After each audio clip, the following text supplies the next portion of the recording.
स्वागत है आप सभी का।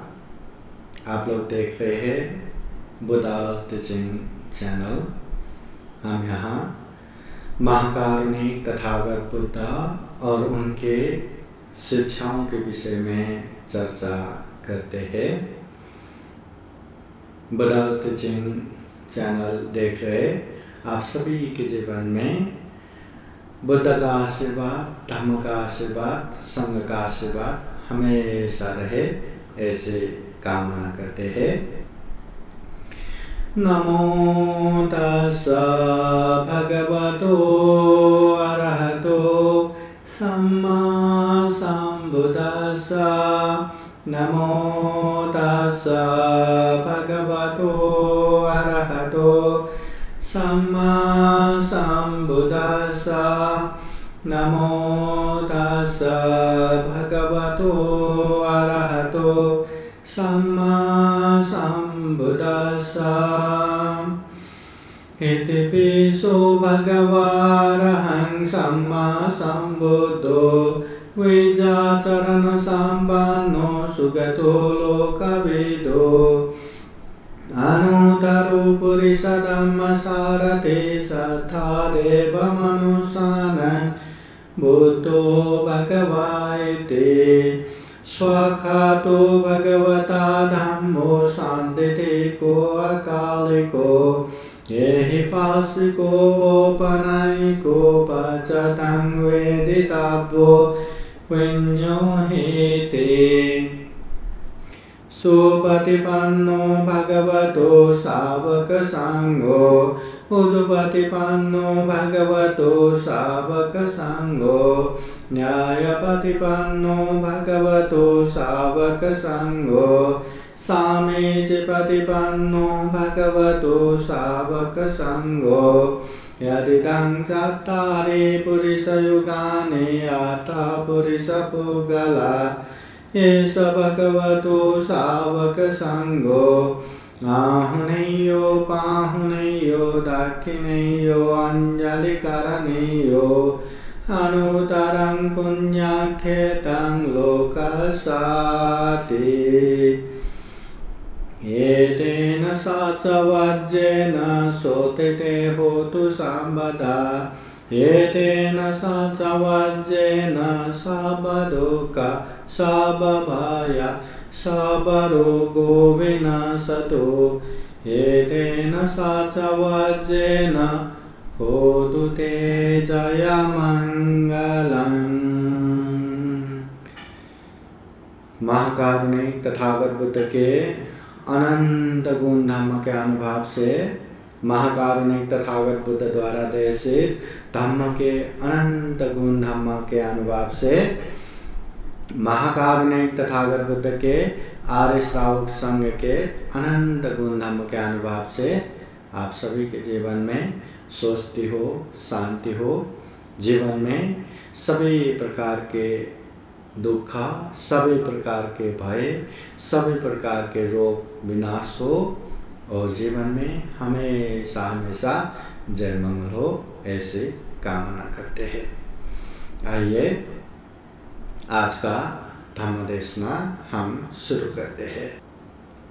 समन्ता चक्रवालेषु अत्रा गच्छन्तु देवता। साधमं मुनिराजस शृण्वन्तु सद्गमोक्षदं। धम्मश्रवणकालो अयं भदन्ता। धम्मश्रवणकालो अयं भदन्ता। धम्मश्रवणकालो अयं भदन्ता। नमो तस्सा भगवतो अरहतो सम्मा संबुद्धास्सा। नमो तस्सा भगवतो अरहतो सम्मा संबुद्धास्सा। नमो तस्सा भगवतो अरहतो सम्मा सम्बुद्धस्स। महाकारुणी तथागत भगवान अरहत सम्यक संबुद्ध को त्रिवार वंदना। महाकारुणी तथागत बुद्ध द्वारा देशित आदि मध्य अंत पर्यंत कल्याणकारी धम्म को त्रिवार वंदना। महाकारुणी तथागत बुद्ध के सुप्रतिपन्न आर्य श्रावक संघ को त्रिवार वंदना। परम पूजनीय डॉक्टर बाबा साहब अम्बेडकर और आज के धम्मदेशना कार्यक्रम में उपस्थित संपूर्ण श्रद्धा संपन्न बुद्धि संपन्न उपासक उपासिकाएं, आज हम धम्म के विविध विषयों में एक विषय लेके धम्मदेशना देने वाले हैं और आज का विषय है धम्मचारी की रक्षा धम्म ही करता है। जो धम्म करता है उसे धम्म ही रक्षा करता है। महाकारुणी तथागत बुद्ध कहते हैं जो जीवन में आने वाले अनेक तरह के दुख पीड़ा तनाव उत्पीड़न है उससे छुटकारा देने वाला ये धम्म। जो जीवन में अनेक समस्याएं हैं उसका समाधान देने वाला ये धम्म। जीवन में अनेक दुख है वो दुखों से मुक्त कराने वाला ये धम्म। ये धम्म को हमें अच्छे से जानना है, उसे समझना है, महसूस करना है और जितना समझ में आया जितना बोध हुआ उसे अभ्यास करना है, पालन करना है। जो व्यक्ति अच्छे धम्म को जानेगा, अच्छे से पालन करेगा उसे धम्म ही रक्षा करता है। धम्म उसे अनेक अच्छे फल देता है। महाकारुणी तथागत बुद्ध धम्म के विषय में अनेक धम्म देशना देते समय एक समय ऐसा भी कहते हैं धम्मो हवे रक्षतीति धम्मचारी। धम्मो हवे रक्षतीति धम्मचारी। जो धम्म करने वाले हैं ऐसे धम्मचारी की रक्षा स्वयं धम्म करता है। जो धम्म को अच्छे से पालन करता है ऐसे धम्मचारी, ऐसे धार्मिक व्यक्ति। यहाँ धम्मचारी या धार्मिक व्यक्ति बोले तो वो बुद्ध धम्म के शरण में जाते हैं, उसने विहार बनाया है या घर में अच्छा खासा बुद्ध मूर्ति स्थापना किया है और हमेशा वंदना लेते रहते हैं, पूजा करते रहते हैं। इस मायने में वो धार्मिक नहीं है, उस मायने में वो धम्मचारी नहीं है। जो व्यक्ति सही मायने में तथागत बुद्ध के धम्म को जानता है, तथागत बुद्ध के धम्म को समझता है, न केवल समझता है उसे पालन भी करता है, अभ्यास भी करता है, ऐसे व्यक्ति को धार्मिक कहते हैं, ऐसे व्यक्ति को धम्मचारी कहते हैं। महाकारुणिक तथागत बुद्ध ने गृहस्थ जीवन सुख शांतमय बनाने के लिए पंचशील धम्म का उपदेश दिया कि हर उपासक उपासिकाओं को ये 5 शील अच्छे से पालन करना है। अब वो 5 शील बोले तो प्राणी हिंसा नहीं करना, चोरी नहीं करना, व्यभिचार नहीं करना, झूठ नहीं बोलना, नशा पता सेवन नहीं करना, ये 5 शील। अब ये 5 शील पालन करना चाहिए ये भी पता है, ये तथागत बुद्ध ने दिया हुआ उपदेश है ये भी पता है और इसे दैनिक जीवन में हमेशा पालन करना है ये भी पता है। बाबा साहब ने धम्म दीक्षा लेने के बाद जो अपनों को ये धम्म दीक्षा दिया, 22 प्रतिज्ञा दिया, उसमें भी ये 5 शिक्षा है ये भी पता है। भारत का संविधान निर्माण करते समय जगह जगह पे जो भी व्यक्ति ये 5 शील को उल्लंघन करेगा या इसको बिगाड़ेगा उसको कानूनन जुर्म लगता है, दंड लगता है, उसके विषय में लिखा है ये भी पता है। ये सारी चीज पता है, मगर उसको पालन नहीं करता, वो हिंसा से दूर नहीं होता, वो चोरी से दूर नहीं होता, वो व्यभिचार से दूर नहीं होता, वो असत्य से दूर नहीं होता, वो नशा पदार्थ सेवन करने से दूर नहीं होता, तो ऐसे व्यक्ति को धर्मचारी नहीं कहते, ऐसे व्यक्ति को धार्मिक नहीं कहते। चार आर्य सत्य पता है क्या? हाँ पता है, दुख के कारण तृष्णा मुक्त निर्वाण पहुंचने का आर्य अष्टांगिक मार्ग शील समाधि प्रज्ञा।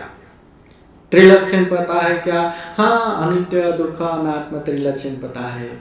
कर्म सिद्धांत पता है क्या? हाँ पता है, सभ्य सत्ता कर्म सका, जो भी प्राणी यहाँ कर्म करता है उसका अंश यार, उसका हिस्सेदारी वही बनता है। जो अच्छा करता है अच्छा होता है, जो बुरा करता है बुरा होता है। प्रतीति समुत्पाद पता क्या? हाँ अविद्या की वजह से सारे दुख का सिलसिला, तृष्णा का सिलसिला होता है। हाँ इस तरह ये भी पता है, वो भी पता है, ऐसा भी पता है, वैसा भी पता है। तथागत बुद्ध के हर उपदेश को मैं जानता हूँ, मैं समझता हूँ, इतना कहने मात्र से उसको धार्मिक नहीं कहते। ये तो पहला मार्ग हो गया, पहला धम्म हो गया परियति धम्म। मगर जब वो धम्म को जिस तरह जानते उस तरह पालन भी करेंगे, जब वो धम्म को जिस तरह जानते उस तरह अभ्यास भी करेंगे, प्रति धम्म में आगे बढ़ेंगे, ऐसे व्यक्ति को ही धार्मिक कहते हैं। भले ही वो सफल न हो, भले ही वो धम्म के मार्ग में चलते चलते कितने बार लड़खड़ाए, कितने बार गिरे, मगर चल रहा है, मगर वो अभ्यास कर रहा है। ये महत्वपूर्ण बात है। धम्म को अच्छे से जान के पालन करने का अभ्यास करता है, पालन करने की कोशिश भी करता है, ऐसे व्यक्ति को धार्मिक कहते हैं। ऐसे धार्मिक व्यक्ति जो धम्म में आगे बढ़ता है तो धम्म स्वयं उसकी रक्षा करता है। जो कोई भी व्यक्ति यहाँ शुद्ध रूप से धम्म को धारण करते हैं, अच्छी तरह से धम्म का पालन करते हैं, उन लोगों की रक्षा वास्तविक रूप में धम्म ही करता है। और ये सत्य भी है। जो अच्छे धम्म, सही धम्म को जानता है, समझता है, और जो सही धम्म को जान के अच्छे से सही रूप से पालन भी करता है, अभ्यास भी करता है, ऐसे धम्म पालन करने वाले व्यक्ति की रक्षा धम्म ही करता है। ये जीवन की सत्य है।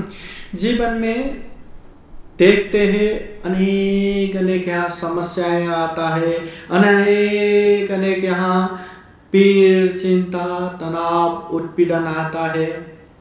हमेशा कुछ न कुछ यहाँ होते रहते। और हम ये भी देखते हैं जो व्यक्ति धम्म के मार्ग में आगे बढ़ रहा है, जो व्यक्ति धम्म को समझ के धम्म को अभ्यास कर रहा है, तो उसके जीवन में कितना भी बड़ा समस्या आए, कितना भी बड़ा मुश्किल आए, वो बड़े से बड़े मुश्किल कैसे छोटे मोटे में खत्म हो गया समझ में ही नहीं आता। कैसे बड़े बड़े घटना भी सामान्य छोटे मोटे इश्यू में खत्म हो गया, पता ही नहीं चलता। मगर जो व्यक्ति यहाँ धम्म नहीं करता, जो व्यक्ति यहाँ धम्म को पालन नहीं करता, ऐसे व्यक्ति के जीवन में छोटे मोटे समस्या आता है, एकदम छोटे मोटे समस्या आता है, मगर वो छोटे मोटे समस्या भी जीवन में कितना बड़ा बड़ा तबाही मचा के जाता है, कितना बड़ा बम विस्फोट करता है, पता ही नहीं चलता। देखिए, जो धम्म पालन कर रहे उसके जीवन में भी समस्या आ रहा है, और जो धम्म पालन नहीं कर रहे उसके जीवन में भी समस्या आ रहा है। जो धम्म पालन करते हैं उन लोगों के जीवन में बड़े बड़े समस्या भी छोटे मोटे में खत्म हो जाता है। और जो धम्म पालन ना करने वाले व्यक्ति के जीवन में छोटे मोटे समस्या आने के बाद भी वो बड़े बड़े विकराल रूप लेता है, जीवन में तबाही मचा के जाता है। अभी बड़े बड़े समस्या आए तो क्या होगा हम कल्पना कर सकते हैं। इसलिए जीवन में धम्म को जानना है, धम्म को पालन करना है, धम्मचारी या धार्मिक बनना है। धम्म ही हमारी रक्षा करेगा। महाकारुणिक तथागत बुद्ध ने धम्मचारी के विषय में, धार्मिक व्यक्ति के विषय में धम्मपद में एक गाथा इस तरह भी कहा है कि कैसे व्यक्ति को धार्मिक कहेंगे, कैसे व्यक्ति धम्मचारी हो सकता है। तो तथागत बुद्ध के वो उपदेश पाली गाथा में इस तरह आते हैं। न हेतु न परस हेतु न पुत्रमिच्छे न धनं न रथं न इच्छेया धम्मेन समिद्धिमतनो सशीलवा पञ्चवा धम्मिकोऽस्या न अत हेतु न परस हेतु। महाकारुणिक तथागत बुद्ध कहते हैं अपनी कारण या दूसरे के कारण, पुत्र पुत्री पाने की चाह या धन या राज्य के कारण जो व्यक्ति अधम्म से समृद्ध हो जाएंगे ऐसी इच्छा नहीं रखते, उसी को धार्मिक कहते हैं। महाकारुणिक तथागत बुद्ध धार्मिक व्यक्ति या धम्मचारी किसे कहते हैं, एक गाथा द्वारा कहते हैं कि जो व्यक्ति अपने लिए हो या दूसरे के लिए हो या अपने परिवार संतान के लिए हो या धन के लिए हो या राज्य पाने की इच्छा से हो, कोई भी कारण से जो अधम्म करके, जो गलत करके समृद्ध हो जाएंगे या कोई भी काम करके मैं जल्दी से लाभ प्राप्त करूं, अपने आप को समृद्ध बनाऊं, ऐसा इच्छा ना रखने वाले व्यक्ति को ही धार्मिक कहते हैं। जीवन में उन्नति प्रगति हर कोई चाहता है, उन्नति प्रगति होना भी चाहिए, मगर उन्नति प्रगति के नाम पे अनेक अनेक गलत काम करके, अनेक अनेक पाप करके मैं धन अर्जन कर लूं, मैं अपना पद हासिल कर लूं या अपना पोजीशन बना लूं, मैं परिवार के लिए धन कमाऊं, मैं अपने संतान के लिए धन कमाऊं, राज्य के लिए या धन के लिए। जो व्यक्ति अनेक अनेक गलत काम करके, अनेक अनेक पाप करके खुद को अच्छा बनाने की कोशिश करता है या खुद को समृद्ध बनाने की कोशिश करता है, ऐसे व्यक्ति को धार्मिक नहीं कहते। जो ऐसे काम को छोड़ता है, न अपने लिए पाप करता है, न दूसरों के लिए पाप करता है, न परिवार के लिए पाप करता है, न धन के लिए पाप करता है, न राज्य के लिए पाप करता है, ऐसे व्यक्ति को धार्मिक कहते हैं। ये तथागत बुद्ध की वाणी है। गलत काम नहीं करेगा, पाप नहीं करेगा, अपने लिए भी नहीं करेगा, दूसरों के लिए भी नहीं करेगा, न पैसे कमाने के लिए, न परिवार के लिए, न खुद को अच्छे पोजीशन पे रखने के लिए।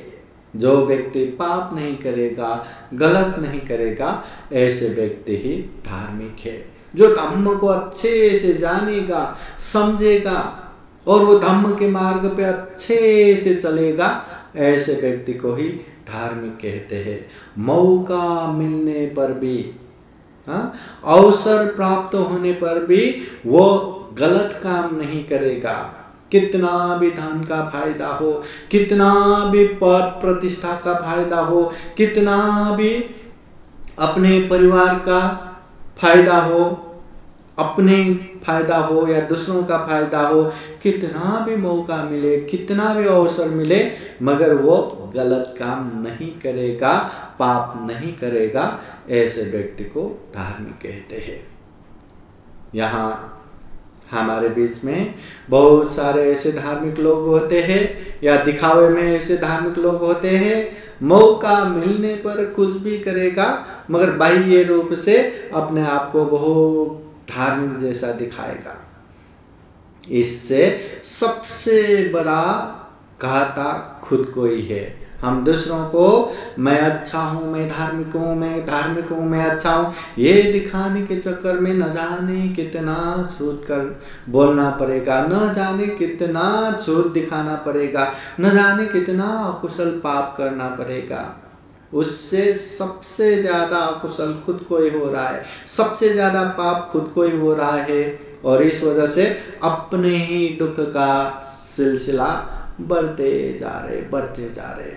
इससे भव दुख बढ़ेगा, उससे दुख चक्र बढ़ेगा। इसलिए अगर एक बार भी ये महसूस करेंगे कि मैं केवल दिखावे में धार्मिक हूँ, मैं केवल लोगों को दिखाने के लिए धार्मिक बन रहा हूँ, मगर अंदर से मैं सही मायने में धार्मिक बन नहीं पा रहा हूँ, अगर ये रियलाइज करेंगे, अगर ये महसूस करेंगे, तो निश्चित रूप से वो एक न एक दिन धार्मिक बन पाएंगे। जो अधार्मिक प्रवृत्ति है उसको छोड़ते एक न एक दिन वो धार्मिक बन ही पाएंगे। इसलिए महाकारुणिक तथागत बुद्ध कहते हैं, जो व्यक्ति मूर्ख होके भी मैं विद्वान हूँ, मैं पंडित हूँ, मैं अच्छा हूँ ऐसा कहता है, दिखाता है, वास्तव में वो मूर्ख है, अज्ञानी है। मगर जो अज्ञानी होके भी ये पहचान करता है कि मैं अज्ञानी हूँ, जो गलत करने वाला होके भी ये महसूस करता है कि मैं गलत कर रहा हूँ, तो उसी को बुद्धिमानी कहते हैं। क्योंकि आज उसने अपने काम को पहचान लिया कि ये अच्छा है या बुरा है। अगर बुरा है और बुराई को बुराई है करके पहचान लिया, तो निश्चित रूप से आज नहीं तो कल वो बुराई छोड़ ही देगा। इसलिए तथागत बुद्ध ऐसे लोगों को बुद्धिमान कहा गया है। इसलिए हमें दिखावे के रूप में धार्मिक नहीं बनना, दिखावे के रूप में धम्मचारी नहीं बनना। धम्मचारी हूँ या नहीं, धार्मिक हूँ या नहीं, धम्म को पालन करने वाला हूँ या नहीं, दूसरे की मूल्यांकन इसकी जरूरत नहीं है, दूसरे के मूल्यांकन इसकी कोई मतलब नहीं है। मैं क्या हूँ, मैं क्या नहीं हूँ, खुद को तो पता है ना। खुद क्या सही में धार्मिक है क्या, खुद सही में धम्म के मार्ग पे चल रहे क्या। अगर ये बात को हम अच्छे से जानेंगे, अच्छे से महसूस करेंगे, तो जीवन में बहुत आगे बढ़ पाएंगे, धम्म के मार्ग पे बहुत आगे निकल पाएंगे। इसलिए महाकारुणिक तथागत बुद्ध सही रूप में धार्मिक होना चाहिए ऐसा उपदेश देते हैं। धम्म के मार्ग में अच्छे से चलना चाहिए, और धम्म के मार्ग पे चलते चलते कितना भी मौका मिले, कितना भी अवसर प्राप्त हो, गलत काम नहीं करना चाहिए, पाप नहीं करना चाहिए। वो चाहे अपने लिए हो, वो चाहे दूसरों के लिए हो, वो चाहे परिवार के लिए हो, वो चाहे धन प्राप्ति के लिए हो, वो चाहे बड़े से बड़े पद प्रतिष्ठा प्राप्त करने के लिए हो। तो धम्म को समझ के आगे बढ़ना चाहिए। महाकारुणिक तथागत बुद्ध ये भी कहते हैं, धार्मिक या धम्मचारी केवल ये पूजा पाठ करने मात्र से वो धार्मिक नहीं बनता।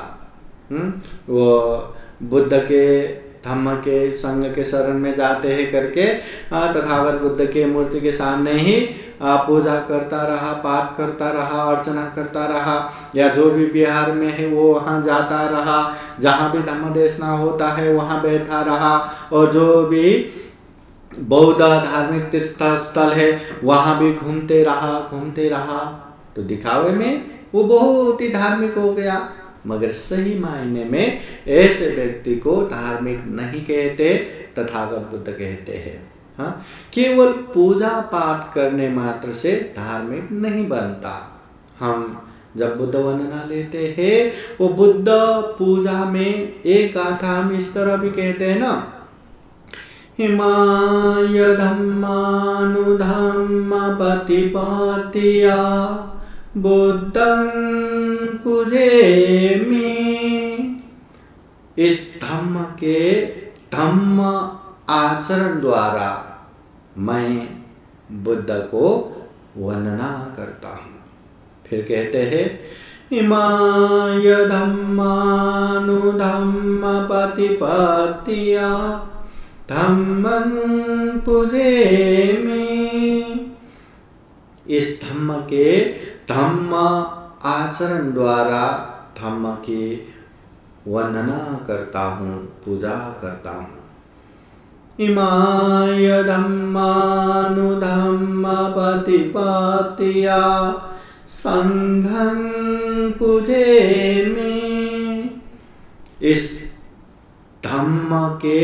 धम्म आचरण द्वारा संघ की पूजा करता हूँ। मतलब बुद्ध की भी हम पूजा करते हैं, धम्म की भी पूजा करते हैं, संघ की भी पूजा करते हैं। बुद्ध को भी पूजा करना चाहिए, धम्म को भी पूजा करना चाहिए, संघ को भी पूजा करना चाहिए, मगर कैसे पूजा करना चाहिए? धम्म अनुसार धम्म आचरण करके। महाकारुणिक तथागत बुद्ध ने जिस तरह का धम्म का उपदेश दिया, वो धम्म को अच्छे से समझ के अच्छे से पालन करते हुए बुद्ध की पूजा करना चाहिए। उसी तरह धम्म अनुसार धम्म आचरण करके धम्म की पूजा करना चाहिए, और उसी तरह धम्म अनुसार धम्म आचरण करके संघ की पूजा करना चाहिए। बुद्ध की पूजा भी करना चाहिए, धम्म की पूजा भी करना चाहिए, संघ की पूजा भी करना चाहिए। बुद्ध धम्म संघ की पूजा भी करेंगे हम, मगर कैसे? धम्म अनुसार धम्म आचरण करके, केवल पूजा पाठ करने से नहीं। पूजा पाठ भी करना उसका अपना ही लाभ है, अपना ही फायदा है। ऐसा नहीं कि पूजा पाठ नहीं करना चाहिए, पूजा पाठ करना बिल्कुल ही गलत है, अपना ही फायदा है। वो पूजा पाठ करते हैं तो ये बुद्धवाणी हम याद करते हैं, वो बुद्धवाणी को हम समझेंगे तो सारी बातें समझ में आना शुरू हो जाएगा। ये पूजा पाठ करते हैं तो पूजनीय तथागत बुद्ध के श्रावक संघ को हम निमंत्रणा देते हैं और उनके द्वारा धम्म देशना सुनेंगे तो ढेर सारी बातें हमें समझ में आएगा। और जितने जो भी हम पूजा पाठ करते हैं उसको अच्छे से समझ के अर्थ को जान के पूजा पाठ करेंगे तो उसमें तो बुद्धवाणी है, तथागत बुद्ध के उपदेश ही है। केवल पूजा पाठ करके हमें लाभ नहीं होगा उतना ज्यादा, मगर वो बात को अच्छे से समझ के आचरण में पालन करेंगे तो बहुत बड़ा लाभ होगा। इसलिए धम्मचारी या धार्मिक बनने के लिए हम बुद्ध को भी पूजा करेंगे, धम्म को भी पूजा करेंगे, संघ को भी पूजा करेंगे। करना भी चाहिए, मगर सही मायने में कैसे करना चाहिए? धम्म अनुसार धम्म आचरण करके। महाकारुणिक तथागत बुद्ध धम्मपद में इस तरह भी कहते हैं धम्मं चरे सुचरितं न तं दुच्चरितं चरे धम्मचारी सुखं सेते अस्मिन् लोके परामि च। महाकारुणिक तथागत बुद्ध कहते हैं धम्मं चरे सुचरितं, अच्छे धम्म को पालन करना चाहिए। न तं दुच्चरितं चरे, दुच्चरित्र धम्म की पालन नहीं करना चाहिए। धम्मचारी सुखं सेति। धम्मचारी धार्मिक व्यक्ति सुख पूर्वक रहते हैं।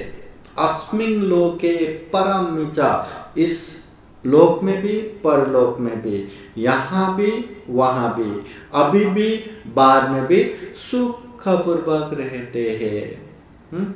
ये महाकारुणिक तथागत बुद्ध कहते हैं जो धम्म करने वाले हैं, अच्छे धम्म की पहचान करेगा, अच्छे धम्म को पालन करेगा, बुरे दुश्चरित्र धम्म की पहचान करेगा और दुश्चरित्र धम्म को दूर रखेगा, ऐसे व्यक्ति धम्मचारी है, धार्मिक है। और ऐसे धार्मिक व्यक्ति अच्छे धम्म के पालन करने की वजह से सुख पूर्वक रहेगा, शांति पूर्वक रहेगा, आनंद पूर्वक रहेगा। और वो शांति, वो आनंद, वो सुख केवल क्षणिक नहीं रहता, केवल छोटी सी समय के लिए नहीं होता। अस्मिन् लोके परम च, अभी भी बाद में भी सुख मिलेगा, यहाँ भी वहाँ भी सुख मिलेगा, इस लोक में भी परलोक में भी सुख मिलेगा। इसलिए महाकारुणिक तथागत बुद्ध कहते हैं धम्मचारी सुखं सेति। ऐसे धम्मचारी या धार्मिक व्यक्ति सुख पूर्वक रहता है, जो अच्छे धम्म की जानकारी रखता है, जो अच्छे धम्म के पालन करता है, जो भी गलत है, दुश्चरित्र है, उससे दूर रहता है। इसलिए सबसे पहले धम्म को सही रूप में जानना है, पहचान करना है और वो धम्म के मार्ग पे चलना है। और ऐसा हुआ तो हम धार्मिक बनेंगे, और धार्मिक बना तो जीवन में खूब सारा सुख मिलेगा, खूब सारा शांति मिलेगा। और ये धम्म जीवन में कभी भी कहीं भी कुछ भी विघ्न बाधा भय अंतराय आए, कुछ भी समस्या आए, ये धम्म ही हमें रक्षा करेगा। ये महाकारुणिक तथागत बुद्ध के उपदेश है। तथागत बुद्ध के समय में एक उपासक धम्मिक, जिसका नाम ही धार्मिक है, धम्मिक है, उसने इतना अच्छा पुण्य कार्य किया, इतने श्रद्धा से धम्म कार्य किया। जीवन के अंतिम समय में बहुत सारे विमान, जिसे देवलोक कहते हैं, विमान से प्रभावशाली देवलोक अपने विमान में आके हमारे विमान में आओ, हमारे विमान में आओ करके वो धम्मिक उपासक को बुलाने के लिए आते हैं। वो अभी मरे नहीं है, मगर जीते जी ही वो इतना अच्छा था, इतना धार्मिक था कि सब लोग अपने अपने विमान में आओ करके बुला रहे थे। यहाँ से भी आओ, वहां से भी आओ, इधर से भी आओ, उधर से भी आओ। उस समय धम्मिक उपासक पूजनीय भिक्षु संघ को बुला के आराम से धम्म देशना वो परित्राण पाठ सुन रहे थे। तो परित्राण पाठ सुनते सुनते कभी कभी बेहोश जैसा होता था, और उस समय वो देवता लोग दिखते थे और सब लोग हाथ में फूल लेके हमारे पास आइए, हमारे पास आइए करके बुला रहे थे। तो वो लोग बुलाने से वो फिर होश में आते थे, वो लोग बुलाने से इधर आओ, इधर आओ, इधर आओ ऐसा कहने से परित्राण सुनने में विघ्न हो गया। तो धम्मिक उपासक कहते हैं यहाँ ऐसे बोल के मत बैठो, जाओ जाओ जाओ जाओ। अभी धम्मिक उपासक ने तो वो देवताओं को कहा था, मगर सामने उसने या ऐसा मत बोलो, जाओ जाओ जाओ जाओ करके कहा, तो सामने तो पूजनीय भिक्षु संघ परित्राण कर रहे थे और उन लोगों को देवता लोग दिखाई नहीं दे रहे थे, विमान दिखाई नहीं दे रहे थे। तो लगा कि धम्मिक उपासक परित्राण सुनना नहीं चाहते, उनको तकलीफ हो रहा है, इसलिए जाओ कह रहे। तो भंते लोग भी परित्राण किए बिना वहां से उठ के चले गए और तथागत बुद्ध के पास जाके कि धम्मिक उपासक ने हमें जाने के लिए कहा, इसलिए हम आए करके सुनाते हैं।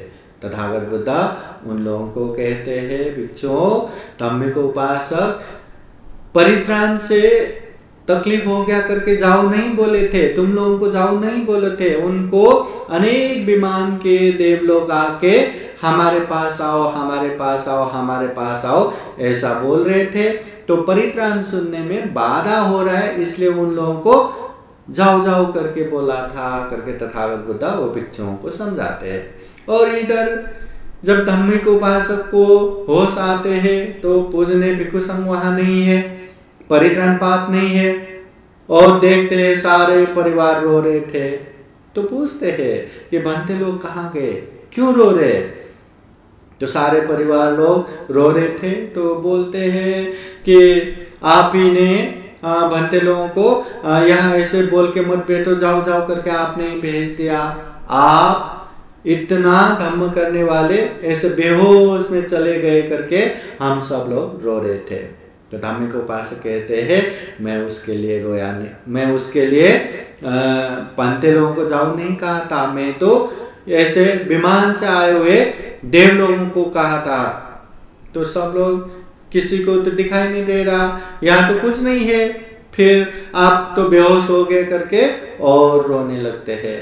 फिर धार्मिक उपासक एक फूल माला लेते हैं और सबको दिखा के बोलते हैं देखो ये फूल माला जिस विमान में जाएगा मैं उसमें जाने वाला हूं करके आकाश में फेंकते हैं। एक विमान के देवता लोग उसको पकड़ते हैं, देखो अभी मैं वहां जाने वाला हूं। तो ये देख के सब लोग आश्चर्यचकित होता है कि ये क्या है, समझ में नहीं आता। तो धार्मिक उपासक परिवार के लोगों को समझाते हैं कि अगर हम धम्म करेंगे, शुद्ध रूप से श्रद्धा पूर्वक धम्म करेंगे तो यहाँ भी सुख मिलेगा, बाद में भी सुख मिलेगा, और अच्छे लोग हमें बुलाने के लिए हर कोई आएगा। इसलिए धम्म करो, अच्छा करो, जीवन में सुख शांति मिलेगा, यहाँ भी मिलेगा, बाद में भी मिलेगा, इधर भी मिलेगा, उधर भी मिलेगा करके धार्मिक उपासक अपने परिवार को समझाते हैं। ये धार्मिक उपासक, ये धार्मिक उपासक जो जीवन में धर्म को अच्छे से समझ के श्रद्धा पूर्वक धर्म का आचरण किया, इसलिए उसका नाम ही धार्मिक उपासक हो गया, धार्मिक उपासक हो गया। इसलिए हमें भी जीवन में महाकारुणिक तथागत बुद्ध द्वारा देशित धर्म को अच्छे से जानना है, अच्छे से पहचानना है और अच्छे से पालन करना है, तब जाके हम भी धार्मिक बनेंगे, तब जाके हम भी धार्मिक या धम्मचारी हो जाएंगे। और जो धम्मचारी है, जो धम्म करने वाले हैं, उसको धम्म ही रक्षा करता है। धम्मो हवे रक्षति इति धम्मचारी, धम्म करने वाले को धम्म ही रक्षा करता है। धम्म किया है इसलिए उनके जीवन में खूब सारा अच्छा होगा, सुख शांति होगा, हित कल्याण होगा, उन्नति प्रगति होगा। इसलिए जीवन में जितना हो सके हमें ये धम्म को जान के धम्म को अभ्यास करना है, पुण्य कार्य में आगे बढ़ना है, निर्वाण के समीप पहुंचना है। ये तथागत बुद्ध के उपदेश है। तो हम भी जीवन में खूब अच्छे से धम्म को समझ सके, पालन कर सके, धार्मिक बन सके, धम्मचारी बन सके और ये दुर्लभ अमूल्य सर्वश्रेष्ठ मनुष्य जीवन को भी सफल बना सके, सार्थक बना सके, दुख मुक्त निर्वाण के तरफ निरंतर आगे बढ़ सके, ऐसी कामना करते हुए ये धम्म देशना यहीं समापन करते हैं। सबका मंगल हो, सबका कल्याण हो। भवतु सर्वमंगलम्। धम्म देशना के अंत में बुद्धवाणी पाली गाथा द्वारा आशीर्वाद देते हैं। महाकारुणिक तथागत बुद्ध के अनंत अनंत गुण धम्म और आशीर्वाद के अनुभव से धम्म संघ के अनंत अनंत गुण धम्म और आशीर्वाद के अनुभव से आप सभी के जीवन में सुख हो, शांति हो, मंगल हो, कल्याण हो। जीवन में सही धम्म को पहचान करके सही धम्म में निरंतर आगे बढ़ सके, ऐसी कामना करते हुए बुद्धवाणी पाली गाथा द्वारा आशीर्वाद देते हैं। श्रद्धापूर्वक ध्यान पूर्वक आशीर्वाद ग्रहण करने के लिए हाथ जोड़ के बैठिए। सभेत्यो विवाजन्तु सब्बरोगो विनाशतु माते भवतु अन्तरायो सुखी दीर्घायुको भव। भवतु सर्वमङ्गलं रक्षन्तु सर्वदेवता सर्वबुद्धानुभावेन सदा शुद्धि भवन्तु ते। भवतु सर्वमङ्गलं रक्षन्तु सर्वदेवता सर्वधर्मानुभावेन सदा शुद्धि भवन्तु ते। भवतु सर्वमङ्गलं रक्षन्तु सर्वदेवता सर्वसङ्घानुभावेन सदा शुद्धि भवन्तु ते। एचितं पाचितं तुय्यं क्षिप्रमेव समीचतु सबे पुरन्तु चित्तसङ्कल्पा छन्दोपन्नरसो यथा। आयु आरोग्ये सम्पत्ति सर्गसम्पत्तिमेव च ततो निब्बान सम्पत्ति इमिनाते समीचतु। साधु साधु साधु। बुद्धं नमामि धम्मं नमामि संघं नमामि अहं वन्दामि सर्वदा। सबका मंगल हो, सबका कल्याण हो, सुखी हो, सुखी हो, सुखी हो। आप लोग इसी तरह बुद्धा's टीचिंग चैनल के साथ जुड़े रहिए। हम यहाँ महाकारुणिक तथागत बुद्ध और उनके शिक्षाओं के विषय में चर्चा करते हैं, धम्म देशना देते हैं और ढेर सारे पूजनीय भिक्षु संघ का धम्म देशना भी हम लेके आते हैं, चाहे वो मराठी में हो, चाहे वो हिंदी में हो, चाहे वो इंग्लिश में हो। तो महाकारुणिक तथागत बुद्ध और उनके धम्मों को जानने के लिए, समझने के लिए इस चैनल में 1000 से भी ज़्यादा धम्म वीडियो प्रकाशित हो चुके हैं। तो आप लोग धम्म को अच्छे से जानने के लिए, समझने के लिए ये चैनल को अच्छा खासा सोर्स या साधन बनाइए। खुद भी धम्म को समझ लीजिए, अपनों को भी धम्म समझाने के लिए इसको एक माध्यम बनाइए, साधन बनाइए और महाकारुणिक तथागत बुद्ध के धम्मों को जान के, समझ के खुद भी अच्छा बनेंगे, दूसरों को भी अच्छा बनने के लिए प्रेरणा देंगे। और जो भी आप लोग ये धम्म वीडियो देखते जाएंगे कि हमने देखा है, ये बताने के लिए आप लोग कमेंट भी करते जाइए। हाँ, जैसा धम्म वीडियो लगा उस तरह का, नहीं तो साधु साधु साधु करके कमेंट करते जाइए। कोई किसी भी प्रकार के धम्म संबंधी प्रश्न रहा तो वो भी कमेंट में लिखते जाइए। हम वो प्रश्न को उठा के उसका जवाब भी देने की प्रयास करते जाएंगे। हाँ, और आप लोगों को ये धम्म वीडियो अच्छा लगा तो अपनों को भी शेयर तो आप लोग करते जाएंगे और ये पुण्य कार्य में सहभागी बनते जाइए। धम्म करना भी पुण्य है, धम्म करवाना भी पुण्य है, धम्म देशना देना भी पुण्य है, धम्म देशना सुनना भी पुण्य है। इसलिए ये पुण्य कार्य में हमें भी सहभागी बनना है, अपनों को भी सहभागी करवाना है। और एक बात, अगर हम समझते हैं कि हम बौद्ध हैं, हम बुद्ध धम्म संघ के प्रति श्रद्धा और आस्था रखने वाले बौद्ध है, तो ये चैनल को सब्सक्राइब करके बुद्धा's टीचिंग चैनल का हिस्सा जरूर बनिएगा। और जो भी बुद्ध धम्म संघ के प्रति श्रद्धा और आस्था रखने वाले हर कोई इस चैनल का हिस्सा बनिए, बनने के लिए हम आह्वान करते हैं। सबका मंगल हो, सबका कल्याण हो। साधु साधु साधु।